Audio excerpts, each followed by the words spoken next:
भाई सीरियल दिव्या प्रेम में आ चुकी है दिव्या की शक्तियां दिव्या के अंदर। जी हाँ, जहाँ कर्ण मोहिनी का तूफान करने वाला है दिव्या पर हमला, तो वहीं दूसरी तरफ अब जो दिव्या है वो अपने असली रूप में यानी कि स्वर्ण मोहिनी के रूप में आ जाती है और तूफान को रोक देती है। मगर ये सब कैसे होने वाला है दोस्तों, हम आपको बताते हैं। जहाँ आपको देखने को मिलने वाला है कि एक तरफ पहले से ही दिव्या को एहसास हो जाता है कर्ण मोहिनी के षड्यंत्र के बारे में, पूरे प्लान के बारे में कि किस तरीके से वो प्रेम के साथ तपस्या की शादी करके खूब सारी पावर इकट्ठा करना चाहती है। और तो और अगर प्रेम उनके रास्ते में आता तो प्रेम की भी मृत्यु तय थी। मगर सबके बारे में एहसास हो जाता है अब दिव्या को, जहाँ पे दिव्या उसे तो कुछ पता ही नहीं होता, वो ना जाने कहां से तपस्या की जगह जाके बैठ जाती है और शादी कर लेती है प्रेम से, प्रेम की जान बचाने के लिए।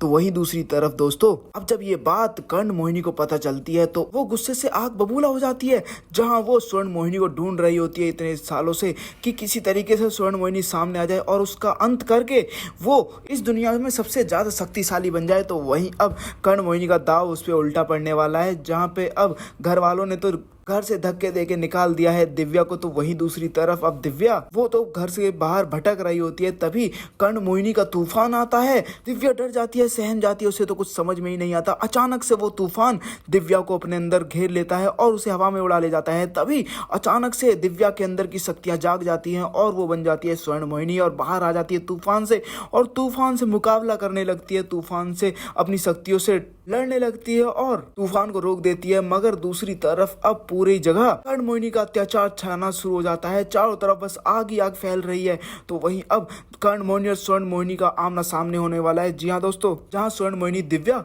उसे तो अपनी शक्तियों का बस एहसास ही हुआ था, मगर इतने में ही अब जो कर्ण मोहिनी है वो उस पर हमला करने वाली है। पर अब देखना काफी दिलचस्प होने वाला है, जहाँ एक तरफ स्वर्ण मोहिनी कर्ण मोहिनी के वार से नीचे गिर जाती है, तो वहीं अब कर्ण मोहिनी कहती है मुझे कितने सालों से तुम्हारा इंतजार था, आखिर वो दिन आ ही गया। जहाँ पर अब स्वर्ण मोहिनी पे हमला करने के बाद तो स्वर्ण मोहिनी यानी कि दिव्या वो जमीन पे गिर पड़ती है। पर आपको क्या लगता है दोस्तों, क्या अब स्वर्ण मोहिनी कर्ण मोहिनी से लड़ पाएगी या फिर कर्ण मोहिनी दिव्या को खत्म कर देगी? आप क्या चाहते हैं? क्या ऐसे में अब जब दिव्या को मिलेगा प्रेम का साथ तो उसके बाद उसकी शक्तियां हो जाएगी दुगनी और कर्ण मोहिनी से टक्कर लेगी दिव्या? आप लोग क्या चाहते हैं हमें कमेंट करके जरूर बताएं दोस्तों। क्या प्रेम बचा लेगा अपनी दिव्या को या फिर नहीं, हमें कमेंट करके जरूर बताएं। और साथ ही सीरियल से लेटेस्ट अपडेट रहने के लिए हमारे चैनल को सब्सक्राइब करना ना भूलें।